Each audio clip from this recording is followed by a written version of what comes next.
You know what? This is a pretty good season of anime.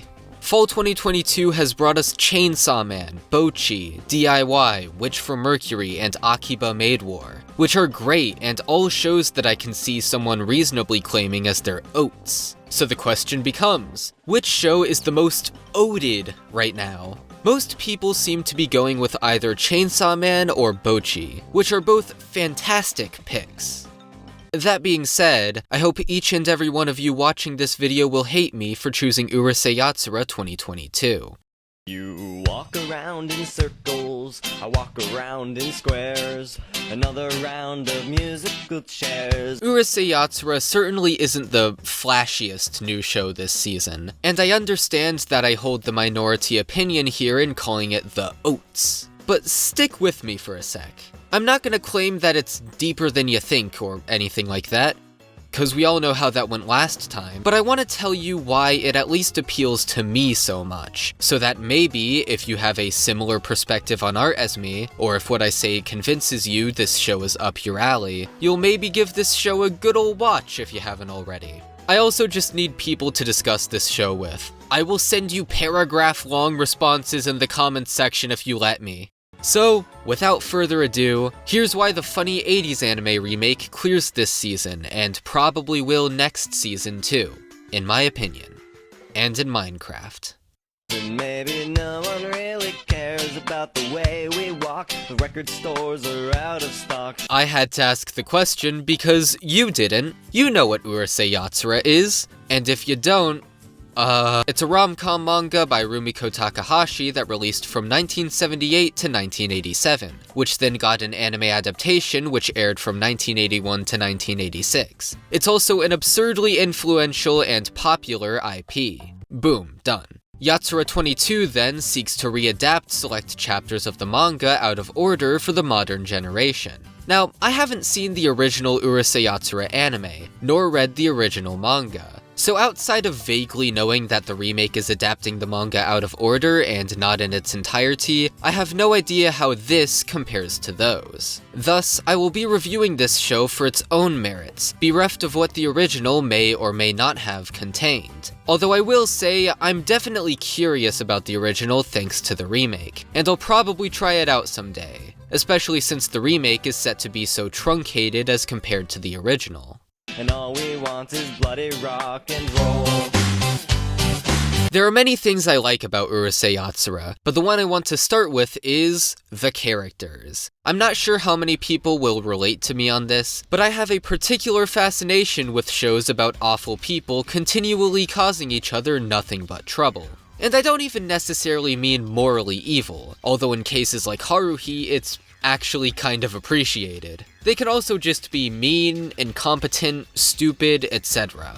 The main thing that matters is that the characters are overwhelmingly defined by their negative traits far more than any positive qualities they may have, and that they mostly serve to inconvenience each other and or innocent bystanders. Urusei Yatsura scratches this itch for me. Ataru is the protagonist of this tale. He's a womanizer, lech, and serial sexual harasser. You know that meme that's like, "Ma'am, your boobs seem heavy. May I carry them for you?" Ataru would unironically say that to a random woman on the street. He's dim-witted, brash, self-centered, and only barely charming enough that I can sorta see why a girl would want him. But may I emphasize barely? Lum is the alien girl who wants to make out with Ataru no matter the cost, and although by many accounts she could be seen as the ideal woman, she's also kind of awful. When Ataru tells her that he doesn't want to marry her, Lum just continues asserting that she is his wife, and not only intentionally tries to split up Ataru and Shinobu, but is intent on invading every aspect of his life until he eventually gives in and marries her. She's kind of a pest. She's incredibly selfish, is willing to electrically shock Ataru whenever he hits up another woman, and is the reason why Ataru and Shinobu's relationship falls apart. Well, more so than it had already. Shinobu is the girl who Ataru used to be dating, before she eventually got fed up with Lum and Ataru always being together. She refuses to trust Ataru or understand his situation with Lum, albeit for understandable reasons, and is willing to resort to violence the second anyone annoys her. And finally, we have Mendou, a charmer who gets off on female attention to the point where it basically fuels his every action. He's egotistical, dictatorial, absurdly chivalrous, and above all is afraid of dark, cramped spaces, which never fails to get a kick out of me. That's it for the main cast, but it is worth noting that almost every character is like this to some extent.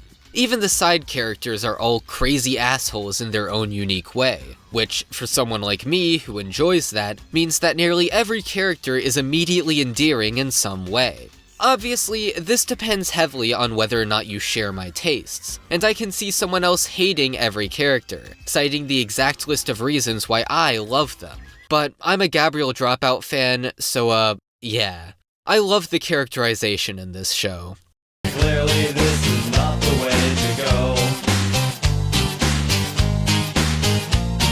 If I had to describe this show with a single word, it would be chaos, and nearly every facet of the show seems designed to cause and facilitate this chaos. First, our main cast of characters. Due to the nature of their personalities, they constantly cause each other to act out in extreme, disruptive, or otherwise goofy ways. And even when they're not causing each other to disturb the peace, they can often cause mayhem individually too. There's seemingly never a moment when the characters can just behave themselves. But oftentimes, the main characters aren't even entirely to blame for their days going awry, for the world itself has seemingly conspired to ruin their days. Well, I say the world itself, but often this just means that a new side character has appeared. However, the sheer randomness of when and how someone will inject themselves into the cast, and the insane happenings that usually occur due to this, which typically do not go well for Ataru and co., makes it feel like the world itself has a bone to pick with our leads, and is intent on throwing all sorts of zany obstacles their way on a daily basis. Which leads me to the biggest factor in why this show feels so chaotic. The scenarios are just so extreme. Whether it be the very important lady getting her carriage crushed by an alien spaceship appearing out of nowhere, or a portal to Neptune appearing in Ataru's closet, or Lum's petty childhood ex-friend trying to seduce and steal Ataru's life force just to get back at Lum for stealing her crush by cloning him. The show throws caution to the wind in pulling out all sorts of over-the-top, hilarious, and genuinely pretty creative scenarios.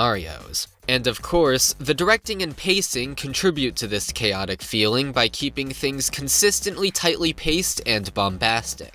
Due to all this, the show has this turbulent quality to it, where the characters are constantly being thrust into new, insane scenarios at Rumiko Takahashi's whim, each scenario seemingly crazier than the last, and each scenario brought to even greater levels of insanity by the actions of our leads. It's, well, chaos. And in my opinion, that chaos really helps sell this show's moment to moment, by not only lending it unpredictability, but also a lot of entertainment in seeing how each wacky scenario will play out.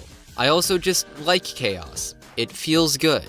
It's like a kotatsu for my cold and dying soul. I am the Joker. You know, I now sort of see how the original anime ran for 195 episodes, because the show's status quo has such a winning formula right now. The world itself seemingly will bring mayhem to the characters' lives. Then, our main cast will facilitate and/or heighten the chaos due to their awful personalities and tendency to incessantly get on each other's nerves. It's immensely entertaining to me. I saw it in the mirror, the ghost of Chairman Mao.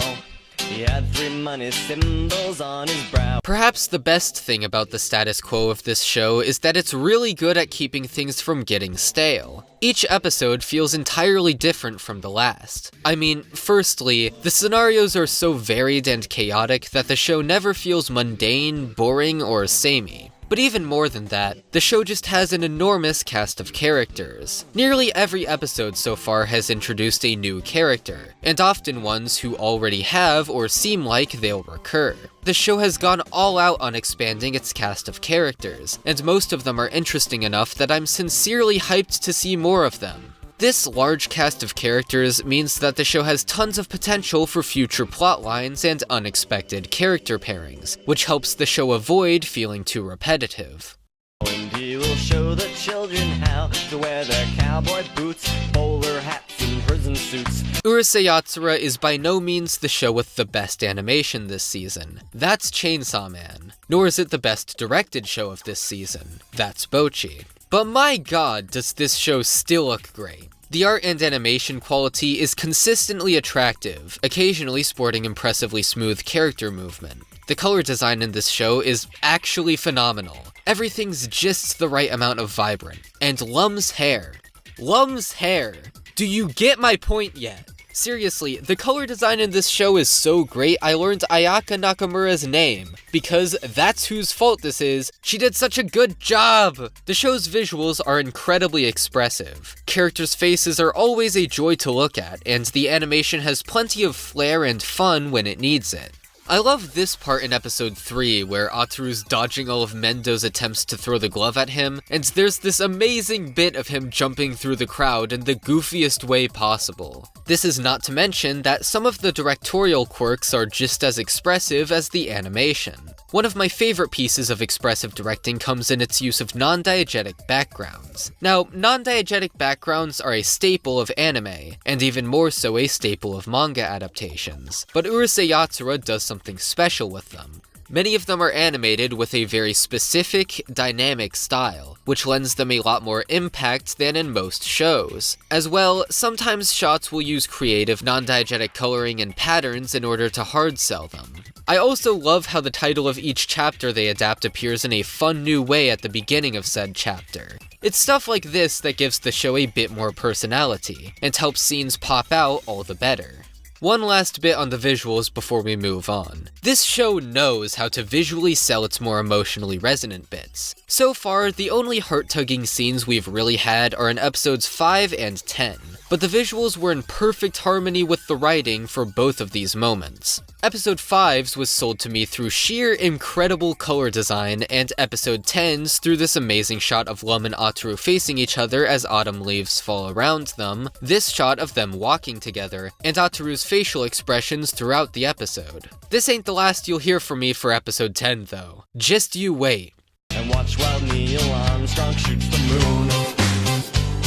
But he's never gonna get there by balloon. Now, I don't typically talk OPs and EDs on this channel, because it's not really relevant to most shows' quality. But I'm making an exception here, because, Urusei Yatsura 2022's OP has unironically become one of my favorite OPs of all time. I am not exaggerating. I thought for sure after enough time passed, my enthusiasm for the OP would lessen even a little bit, and that my thinking it was the best thing ever was just recency bias. And maybe that is the case, and I'm overhyping this show's opening. But to put this into perspective, I watched episode 1 of this show back when only 2 were out, and when the OP first came on, I replayed it like twice before continuing the episode because I wanted to experience it again immediately. I don't usually do that. I love the song, I love its city pop aesthetic, I love every single visual it puts on screen, I love how well animated it is. Even if this video doesn't convince you to watch the show, at least watch the OP.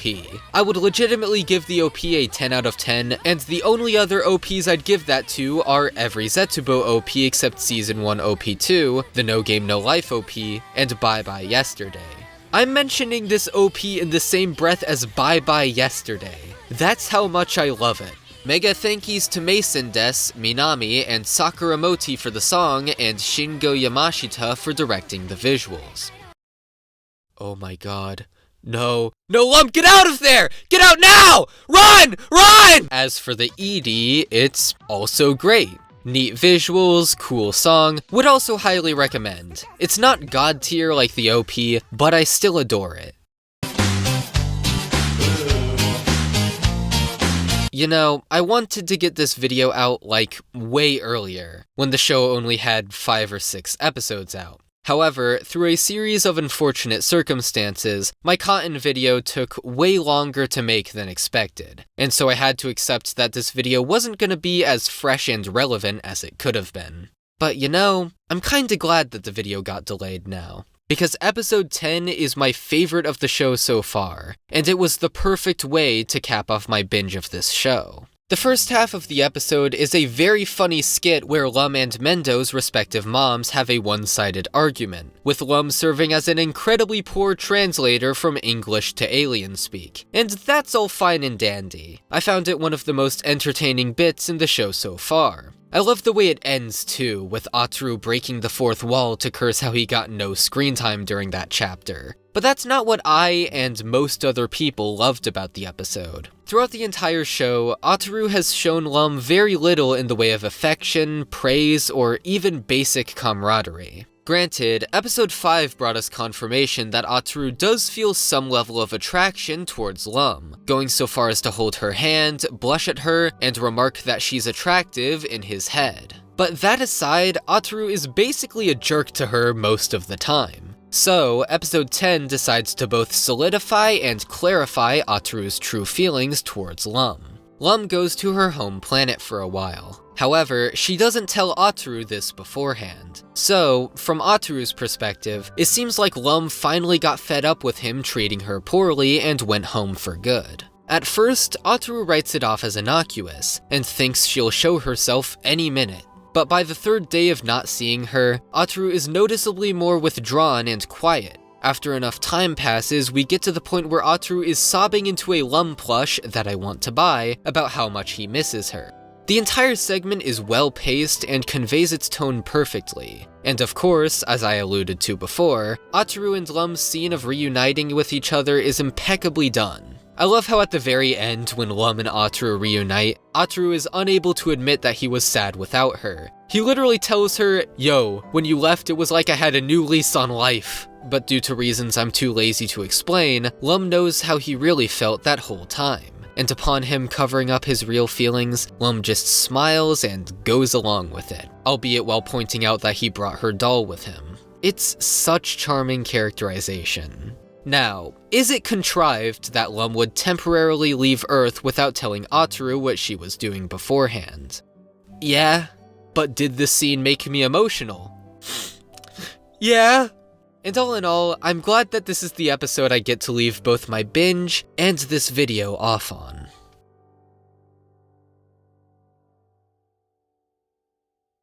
In short, watch Urusei Yatsura 2022 already. Like I said at the beginning of this video, I'm one of not very many people who feel so strongly about this remake. But if anything I've said in this video piqued your interest, I highly recommend that you check it out. And with all that said and done, maybe if Rem always wore ponytails, Ataru would want to kiss her more. Be still my heart!